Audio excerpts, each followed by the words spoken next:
Alhamdulillah, Alhamdulillah Rabbil Alamin, wassalatu wassalamu ala sayyidil mursalin Muhammadin wa ala alihi wa ashabihi ajma'in wa man tabi'a bi ihsan ila yaumiddin. Rabbana yassir wa la tu'assir wa tammim bil khair, bika nasta'in ya fatah. Allahumma ij'alna du'atan ilaik wa ila rasulik, amma ba'd. Fa'udhu billahi minasy syaithanir rajim. Bismillahirrahmanirrahim. La yanallaha luhumuha wa la dima'uha walakin yalatakum minkum kadzalika sakharaha lakum litukabbirullaha ala ma hadakum wa basyiril muhsinin. Wa qala Rasulullah sallallahu alaihi wasallam fil hadits syarif, man kana lahu sa'atun wa lam yudhah fala yaqrabanna musallana. Sadaqallah wa sadaqa rasul wa nahnu ala dzalika minasyahidina wa syakirina walhamdulillahi rabbil alamin. Alhamdulillah, first we give thanks to Almighty Allah subhanahu wa ta'ala for all His boons and favors that He has bestowed upon us. We give thanks to Almighty Allah subhanahu wa ta'ala for making us Muslims among the ummah of Rasul sallallahu alayhi wa sallam. We give thanks to Almighty Allah subhanahu wa ta'ala for granting us the greatest gift we can ever ask for, which is Iman. Allah Rabbul Izzah, our creator, our provider, the one who is in complete control of the entire universe. Nothing happens except by the permission of Allah. Not even a leaf drops without the knowledge of Allah. We are indeed in a very blessed month. And these days are very blessed. I'm sure that you are aware, for the past couple of weeks you will hear the virtues of these 10 days. The days of Dhul Hijjah. Just one aspect I will touch on today, which is the essence of Qurbani. We will have our own opinion. We have certain type of knowledge with respect to Qurbani. For some of us it may seem as though just the sacrificing of an animal and the distribution of the meat, or a partaking of the meat, and that what constitutes sacrifice. It's much deeper than that for a mu'min. It goes way back in the time of Prophet Ibrahim alayhi salam, when Allah had given him this dream, and as a Nabi, and as a prophet, Allah could have commanded Prophet Ibrahim alayhi salam through revelation to sacrifice his son. But Allah chose to show Ibrahim via the medium of a dream. Think for a moment, if you were to get a similar dream, that you will have to make a sacrifice, whatever it may be, and you wake up in the morning and flashback in your mind, you will tell yourself it's just a dream. I don't need to fulfill this. It's just a dream I had last night. Come the other night, you will have the same dream. The next morning you are going to repeat the same statement. But as a Nabi, as a prophet, even through dreams, it's a form of revelation. Where Allah wants to highlight, and He wants to show you and I, that the least mechanism,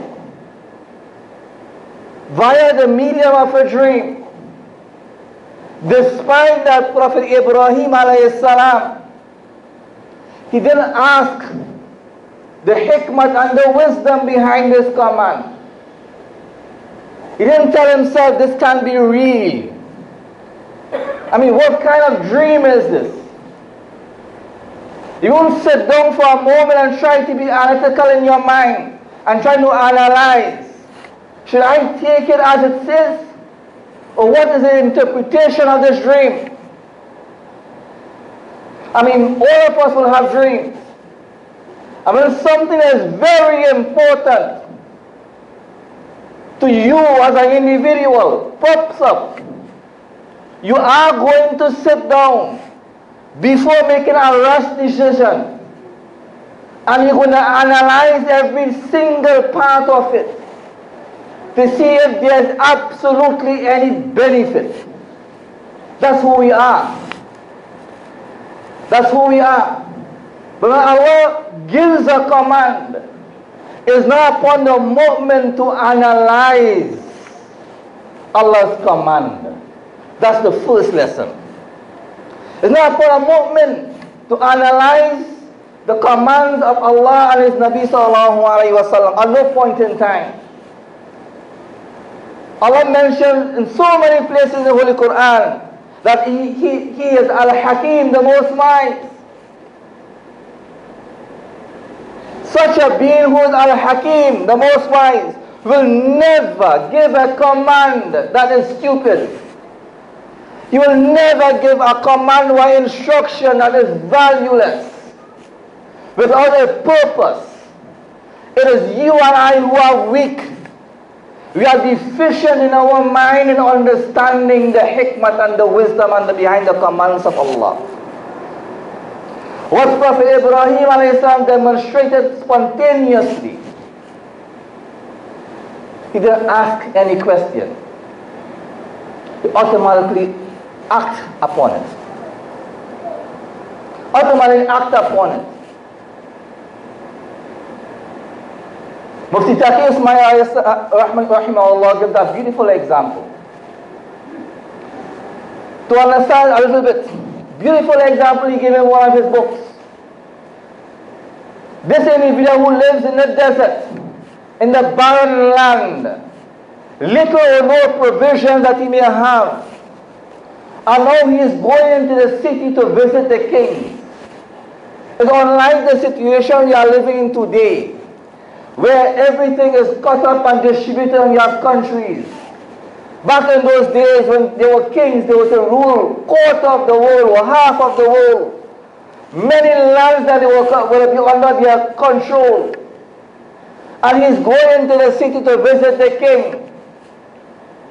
And just like what you would do, if you are going to visit someone that's very important, you will not go empty-handed. Whatever your means are, you will find something. You will stop by. I'll buy some fruits. I will get something. Knowing in your mind that this person who you are going to meet is not in need of anything. So he is going to meet the king at that time, the ruler at that time. And he has everything at his disposal. All he can afford at that point in time was this wooden jar. And he filled it with sweet water. And he said himself that I'm sure the king probably never had something like this. You know, sometimes you live in an area and you go into a different area and you tell, I'm sure you wouldn't find something like this in your zone. And it's unique to my area. It's unique to my place. So I bring this. But he has no mode of transportation. So he has to walk, and that will take months and journey. Long time he will walk with this kettle and this vase full of water, this wooden jar. And it's filled with dust and it was sealed. Now he reaches the court of the king. And he told the courtiers, the servants, I'm here to visit the king. I have a gift to present to the king. Due to the long journey spanned, that water was spoiled. When you open and you describe exactly why, what he had brought, and you open that jar, that cover, there was a stench coming out from that water. The water had spoiled, covered with dust and everything. But the mercy of the king understands this individual came from so far. He had little, he had nothing.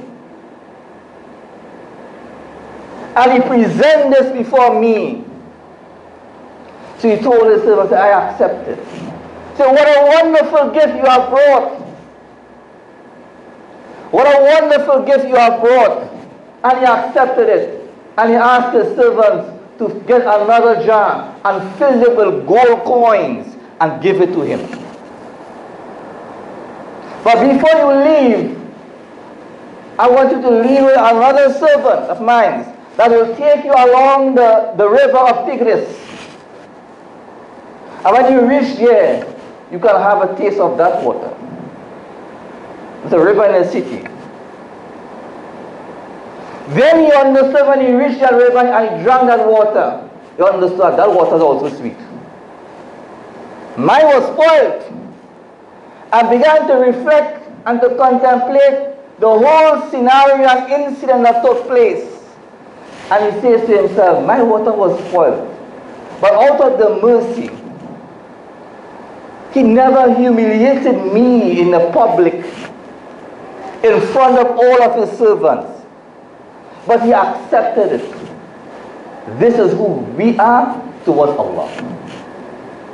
This is who we are towards Allah. What action do we have that is so valuable, that is free from deficiencies, that you can actually say, this, Allah, I'm giving this to you. But in return, out of the sincerity and ikhlas of the individual, the king accepted it. So if your ibadat is out of ikhlas and sincerity, and you make all the effort necessary according to your standard, then have no doubt it will be accepted. This is the lesson and the essence of Qurbani. Is when you and I are able to put a foot on our nafs. So every individual are unique and they are different. You have your own strengths and you have your own weaknesses. For me, the giving of charity might be very easy. That's who I am. For you, it might be something else. For another individual, it might be teaching. For another individual, it might be something else. You have to ask yourself, am I really putting a foot on my nafs?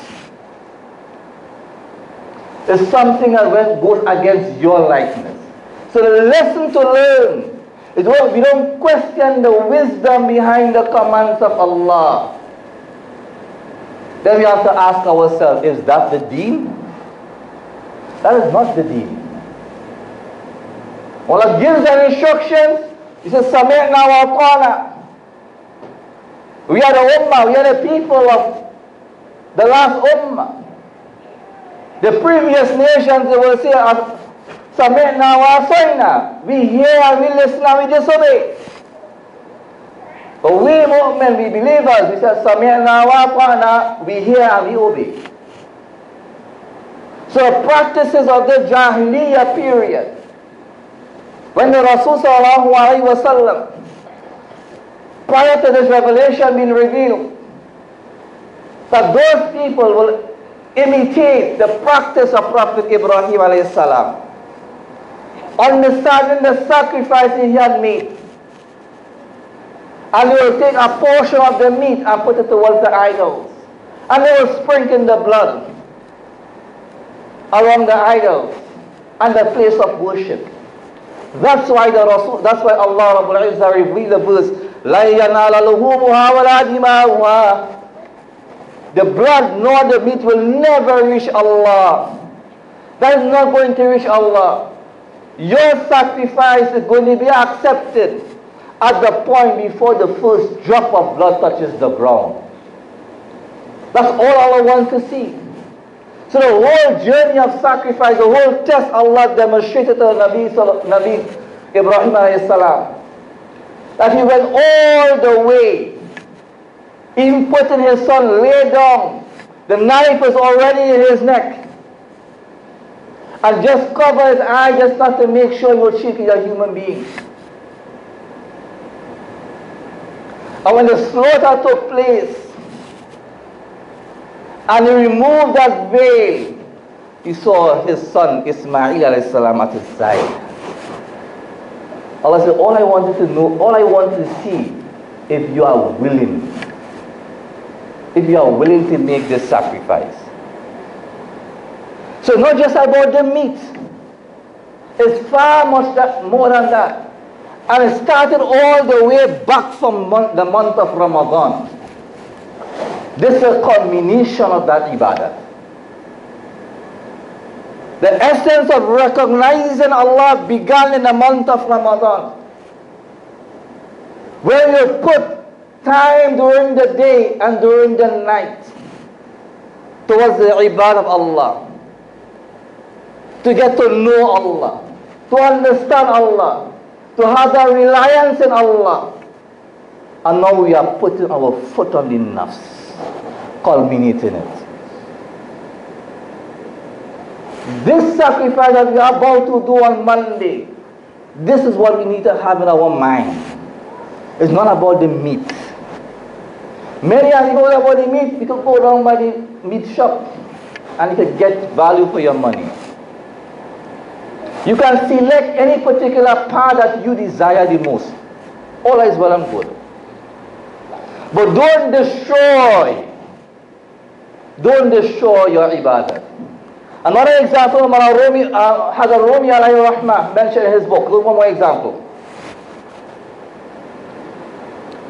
And if you decide to present something very precious, jewels, to the king. So yeah, you are going to visit the king. And you want to carry anything ordinary. You want to carry something special. And you carry it. So the normal standard in those days, in those times, as a form of acceptance that the king had accepted your offer, that he will rest his hand on it, indicating that it has been accepted and it will be returned to you. Why? Because the king knows you are more in need of it. I mean, I own a whole kingdom. What will I do with a few pieces of jewelry? Or a few pieces of gold? Or whatever you bring? Or a few heads of camels?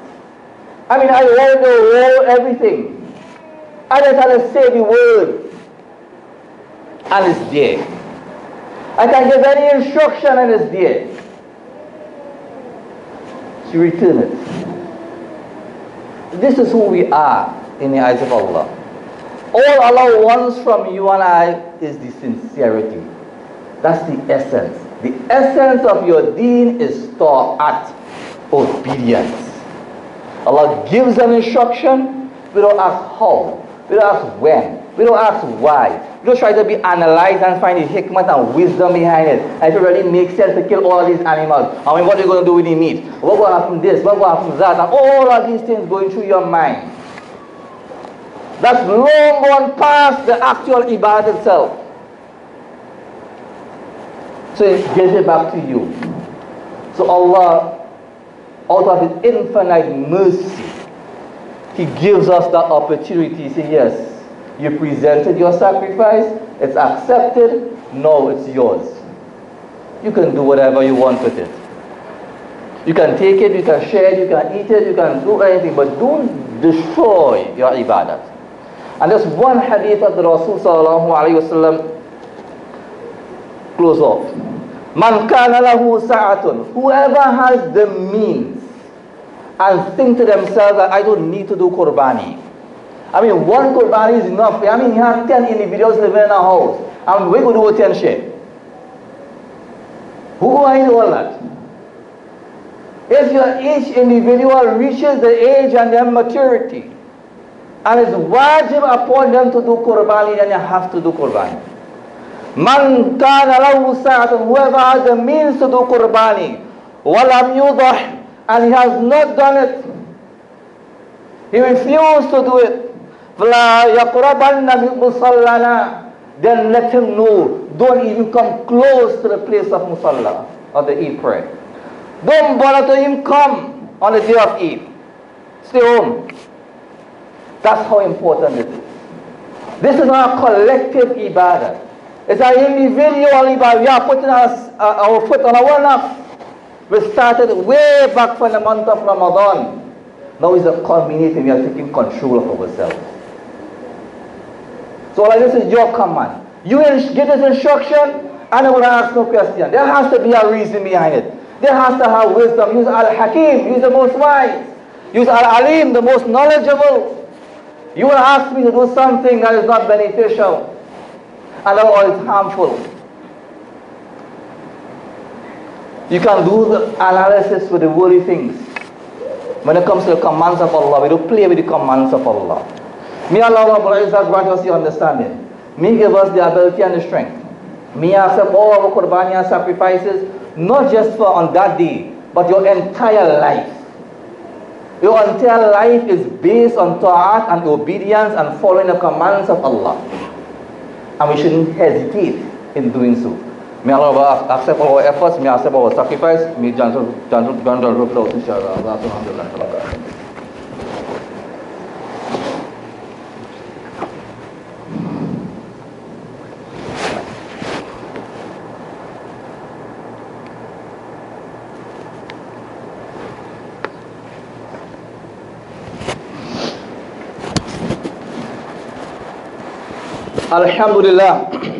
Alhamdulillah asta'inu wa astaghfiru wa na'udhu billahi min shururi anfusina man yahdihillahu fala mudilla lahu wa man yudlil fala hadiya lahu wa ashhadu an la ilaha illa Allah wahdahu la sharika lahu wa ashhadu anna Muhammadan abduhu wa rasuluhu arsalahu bil haqqi bashiran wa nadhira bayna yaday as-sa'a man yuti'i Allah wa rasulahu faqad rashad ma ya'sima fa innahu la yadurru illa nafsahu wa la yadurru Allah shay'a. أعوذ بالله من الشيطان الرجيم إن الله وملائكته يصلون على النبي يا أيها الذين آمنوا صلوا عليه وسلموا تسليما اللهم صل على محمد عبدك ورسولك وصل على المؤمنين والمؤمنات والمسلمين والمسلمات وبارك على محمد وأزواجه وذريته قال النبي صلى الله عليه وسلم أرحم أمتي بأمتي أبو بكر وأشهدهم في أمر الله عمر وأصدقهم حياء عثمان وقضم علي وفاطمة سيد نساء أهل الجنة والحسن والحسين سيد شباب أهل الجنة وحمزة أصل وياسر رسوله اللهم اغفر العباس ولده مغفرة ظاهرة وباطنة لا تغادر ذنبا الله في أصحابه لا تتخذوا غيرا من بعدي فمن أحبهم فبحبي أحبهم ومن أبغضهم فبغضي أبغضهم وخير أمتي قرني ثم الذين يلونهم إن الله يأمر بالعدل والإحسان وإيتاء ذي القربى وينهى عن الفحشاء والمنكر والبغي يعظكم لعلكم تذكرون فاذكروني أذكركم واشكروا لي وتكفرون وأقيموا الصلاة